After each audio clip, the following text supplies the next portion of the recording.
শেষে এলো খুশির ঈদ, মন রমজানে রইল। আসসালামু আলাইকুম রহমতুল্লাহ বারাকাত। আমি নাঙ্গলকোট উপজেলাবাসীকে পবিত্র ঈদ উল ফিতরের শুভেচ্ছা জানাচ্ছি। ঈদ মুবারক।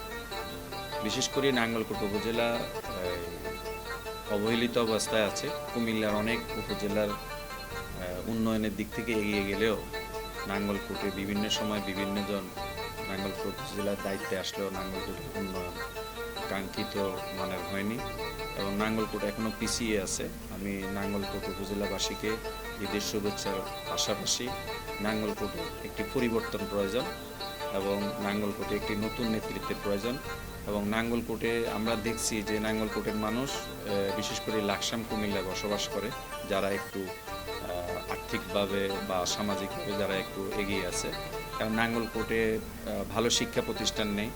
নাঙ্গলকোটের সাথে ঢাকা চট্টগ্রাম সহ দেশের ভালো জায়গায় যাতায়াতের জন্য সরাসরি কোনো ব্যবস্থা নেই।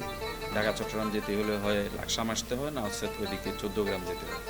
তো এই নাঙ্গলকোটের সাথে সরাসরি ঢাকা চট্টগ্রামের সংযোগ স্থাপন, নাঙ্গলকোটের উন্নয়ন, নাঙ্গলকোটের এই বিশেষ করে আমাদের 16টি ইউনিয়ন এবং একটি পৌরসভা মিলিয়ে নাঙ্গলকোট, এই নাঙ্গলকোটের অবস্থানকে আরও সুন্দর জায়গায় নিয়ে যাওয়ার জন্য আমি সবাইকে বলবো এগিয়ে আসবেন। আর নাঙ্গলকোট উপজেলাকে বাসীকে আমি ঈদের শুভেচ্ছার পাশাপাশি আমি আমার সাংবাদিক বন্ধুদেরকে এবং দেশবাসীকে এবং যারা আমার এই ভিডিও শুনছেন দেখছেন সকলকে ঈদের শুভেচ্ছা, ঈদ মুবারক। সবাই ভালো থাকবেন। আল্লাহ হাফিজ।